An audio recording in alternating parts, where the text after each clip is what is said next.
They did.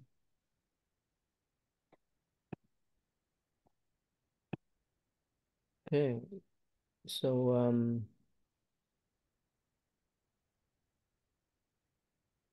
yeah, so we talk about stealing, right? Okay.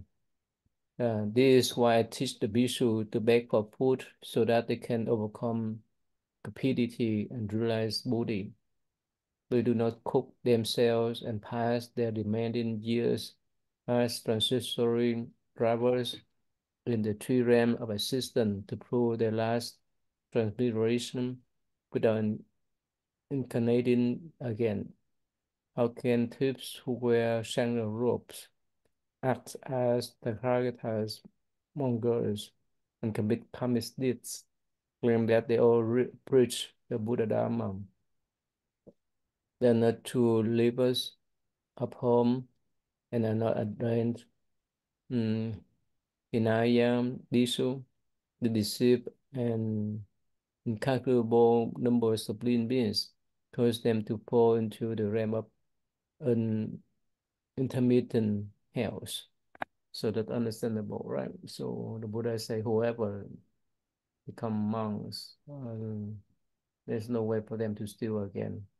If they have that kind of mind, there's no way for them to attain uh, Nibbana, and they just deceive people. That's all. It's understandable. That's the basic uh, precept, right? Mm. Mm. Okay. Do you have any idea about this or no? No, it makes sense. Yeah, the stealing, nobody can defend. Well, I guess some people may try to defend stealing in Mm. certain circumstances. I mean, generally, if someone is stealing out of selfishness, there's really no defense for it. If someone is taking from a person who unjustly acquired their wealth and giving it to people in need, there certainly are people who would defend them. There's stories like Robin Hood, for instance, who's like a celebrated figure for the poor. Um, still that's probably not without karmic retribution. I mean, there may be some beneficial karma, but also probably some negative karma that comes from that activity because they're still taking something from somebody. Mm-hmm. Yeah. Mm. Like the communist one, they say that they take mm, the properties or possession from the rich people so that they can distribute to the poor. Right? That sounds reasonable, but not reasonable, right? If they still have that mind, when they have the power, they will abuse that power easily. Right? Yeah, Mm. they never actually do it. It's what it looks like. Yeah, there's plenty of rich and poor people in communist countries. It's everywhere. Yeah, we have rich and poor people everywhere, but in the communist country, I were there before I know, and even now, because they follow one system politically, and it's easy for them to abuse their power on the top. Yeah. Mm. And so anyway, yeah, please go ahead. Yeah. After my nirvana, if there is a bhikshu who, in token of his determination to practice samadhi, lights in front of an image of the Tathagata a torch planted in his body, or burns a bone of his finger, or an incense stick inserted in his flesh, I say he will thus repay all his karmic debts since the time without beginning, will leave the worldly way forever, and will escape from the stream of transmigration. For although he has not yet attained supreme bodhi, his mind is already set decisively on the Dharma. However, without these small sacrifices, even if he realizes something, he will be reborn as a human being and will have to repay his former debts, as I did when I had to eat the grain fed to horses. Hmm. I don't know that story. Don't know that story. Mm-mm. Hmm. How do you think about this? See, so the Buddha encouraged people to burn their fingers or stick put the incense stick inside the body. What do you think? Is the extreme way? Hmm. Well, it's relative to how living beings sacrifice their potential to desire and to hatred. I would say this is not very extreme, like relatively speaking. Like what people give up in the search for these for impermanent things, like for money and the stuff that you can get with money, or what they do out of anger. Um, they can destroy not only their lives but other people's lives. This some temporary discomfort, and depending on which finger bone you choose, I mean, not necessarily significantly diminished dysfunction. If you like took your pinky finger bone, well, your pinky doesn't really do a whole lot. You can still pretty much do everything without your pinky bone. So Hmm. I wouldn't say that it's extreme if we look on the big spectrum and we look at things seriously. But from the common perspective, yeah, anything that causes pain without an obvious material gain, I think most people would think of as extreme. But what the Buddha's saying here that's gained is that's extreme. The what comes from doing that act, it makes the act look very small. It seems like a pretty a pretty fantastic exchange. Hmm. Like if that's true that you pay back worldly all this karmic since time without beginning just by burning a single bone on the finger or doing that thing with the incense, that's a really good trade. Hmm. And to do it would also show like a lack of doubt because it's pretty easy, I think, to doubt that, to say, well, how could that really be true? Did the Buddha really say that? So the testament to one's faith too, to do that is a huge testament. Hmm. But people in the West is whenever talking about the physical body, especially if someone burn their body, burn their finger and so forth, for them it's extreme, right? Well, people will laser their face to make their skin more beautiful. Mm. We have that at our office. Oh, really? People will, cut their skin for tattoos just to because they think it's cool. People undergo surgeries to get a benefit for the surgery. They'll undergo surgeries not for health reasons, but women to make their breasts bigger or men to make their abdomens look better. So I think there are all sorts of things like they'll cut open their abdomen and they will like cut muscle and then reattach it, or they'll suck out fat. Hmm. So there's all of these things that are done that, granted, they don't have to endure the discomfort of the procedure because there's pain medication, but if the only problem is discomfort, that's not really that big of a problem. Mm. So I think there's a really easy argument to say that this, relative to other things people do for um, nothing close to the end of all of their karmic debts, this seems pretty reasonable compared to those things. Mhm. That's why in the Vietnamese and Chinese tradition, when someone made the vows to become a monk, a nun, especially after they have taken that monastic rules and Buddhist precept, so they will burn. They have some. They be burned on the top. Have you seen that? No. I Hmm. haven't seen it. You don't see that? Mm-mm. Okay. Let me show you here. Like a Yeah, cone of incense? yeah. They put they burn. I will show you this burn on the top. Let's see here. Mm, yeah, you never seen that? Mm-mm.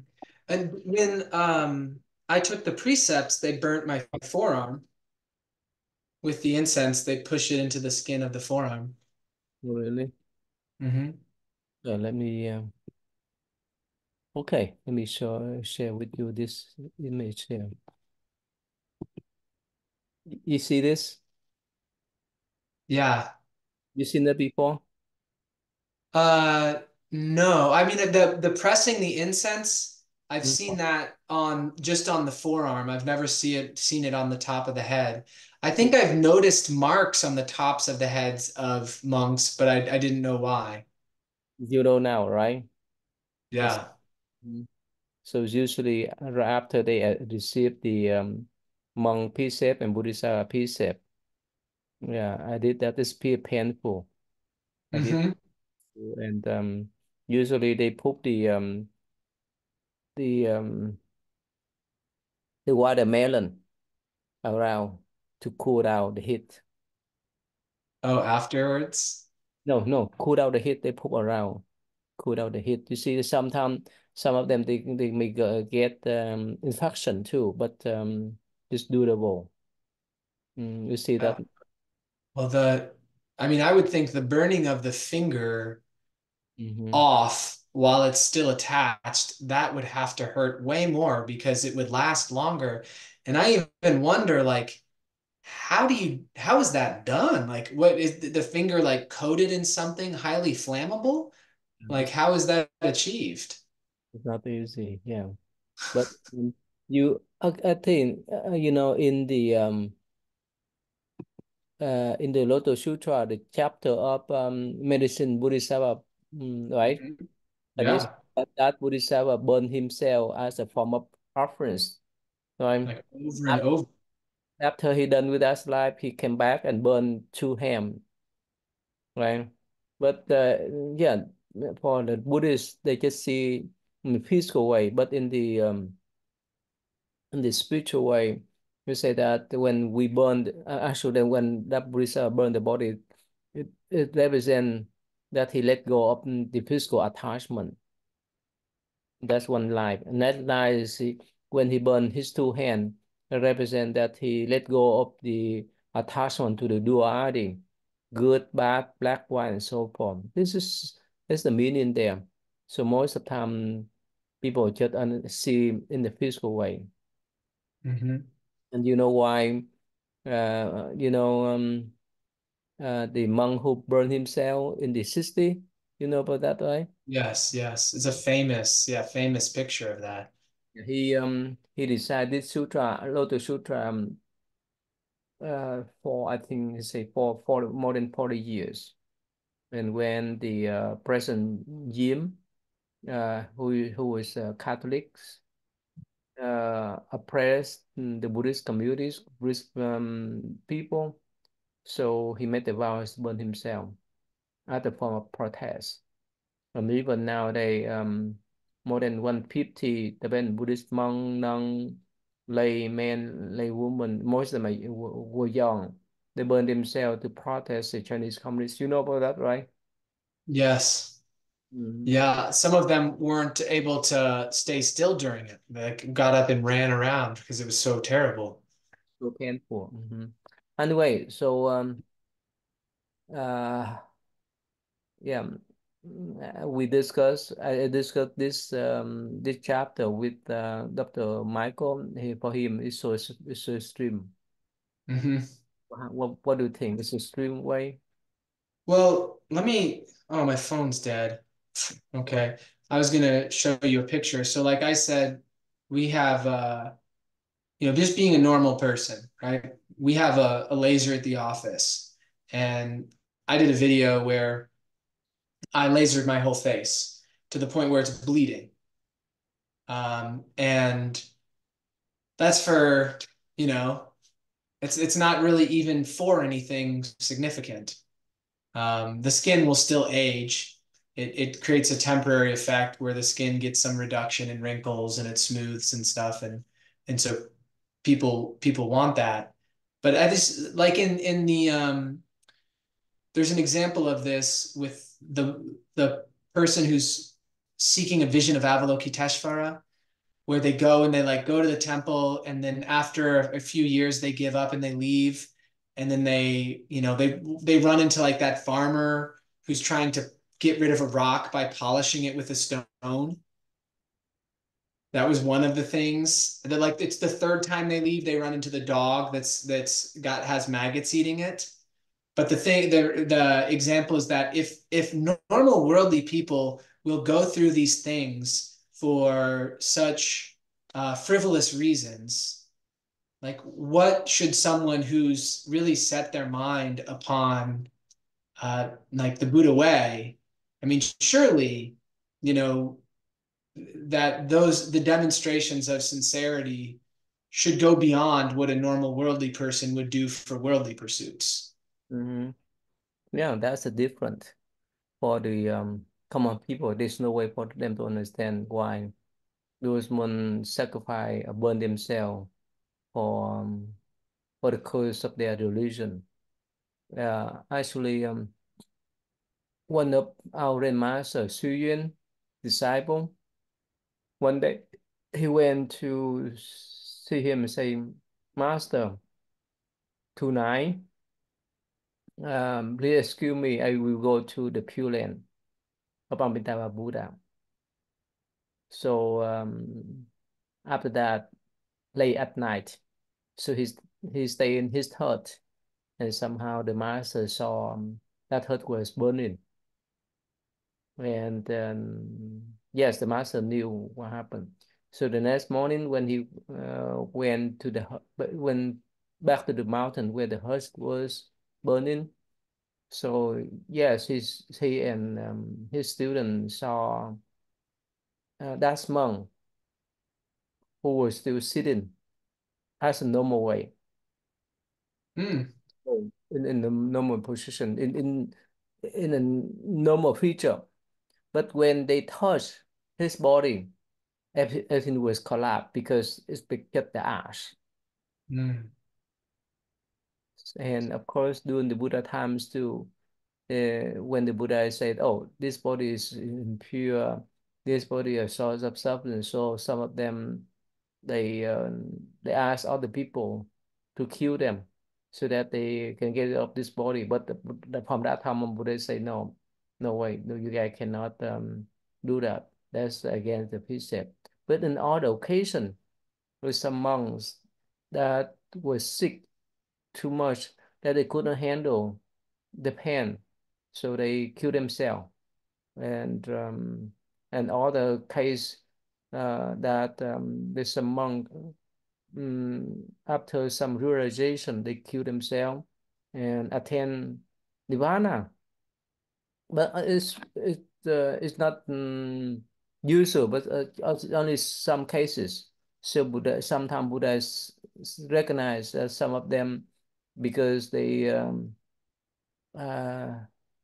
mm, because of their act they could attain nirvana instead of waiting for passing away in normal way. But it's still rare.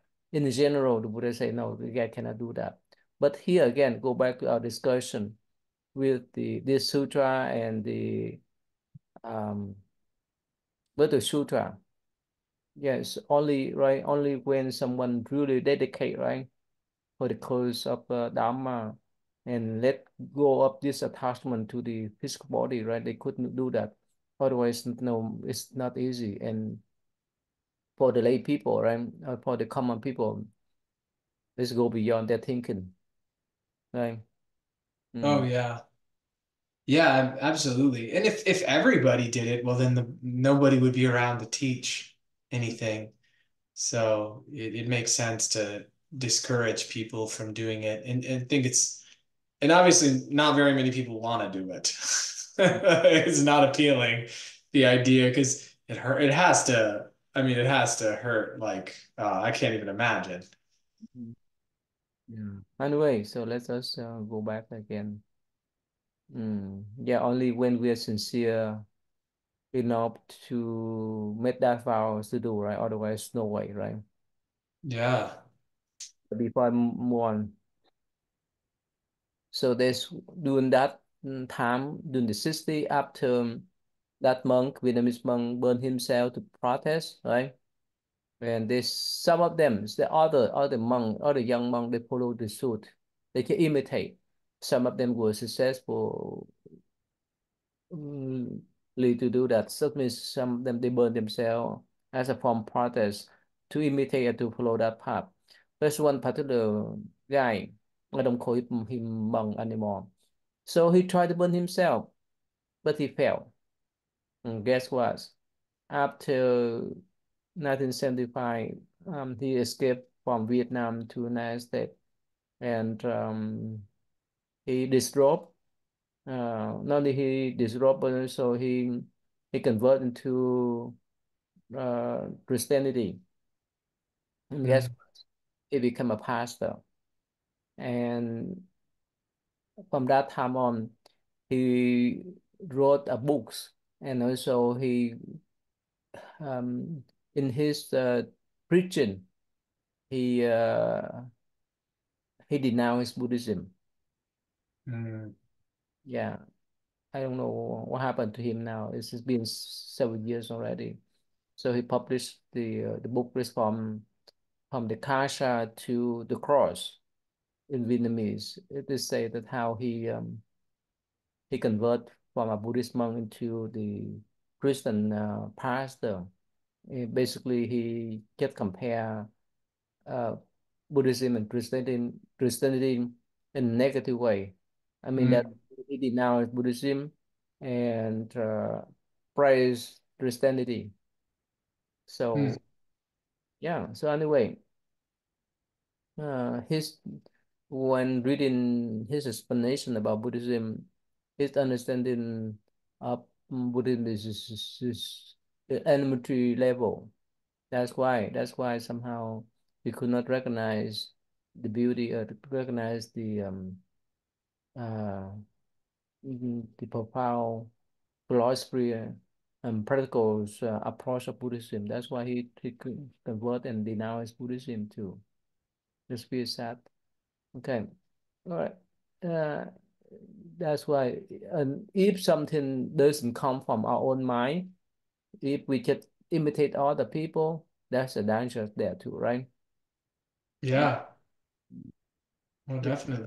it did not come from our sincerity, uh, there's no way for us to recognize uh, uh, uh, or understand Buddhism in deeper way.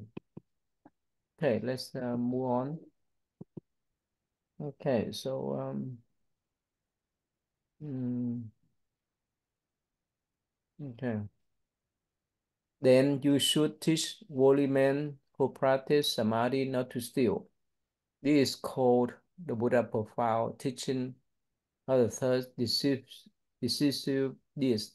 Ananda, if sin is not stopped, the practice of dhyana samadhi is like pouring the water into a vessel, which will never hold it in spite of passion of aeons, countless as dust.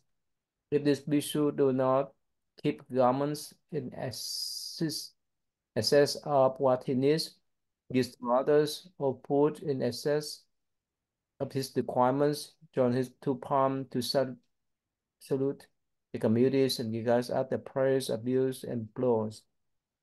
That is, if he is ready to give away his own flesh, bones, and blood, and if he does not pose as an expert interpret of the experience in complete doctrine and does not teach it to beginners in order not to mislead them. The Buddha will seal his realization of samadhi. The teaching of mind is that of the Buddha, whereas and the others is that of the evil demons. So the Buddha say clearly, right? So whoever have that kind of mind, still mind, there's no way for him to attain samadhi. On the other hand, if he could share anything he has, even his own flesh, bone and blood, uh, so the Buddha seal bestow give the permission for his realization. Uh, have you ever given bone marrow before? I haven't. Yes. I've periodically thought about it, Oh. um, because it's like as I understand, they just take a core out of the hip, and Mm. it's a relatively easy thing to do, but it can really help people. Have you done it? No, never. Yes. You give blood before too, right? I've given blood, yeah. Yeah.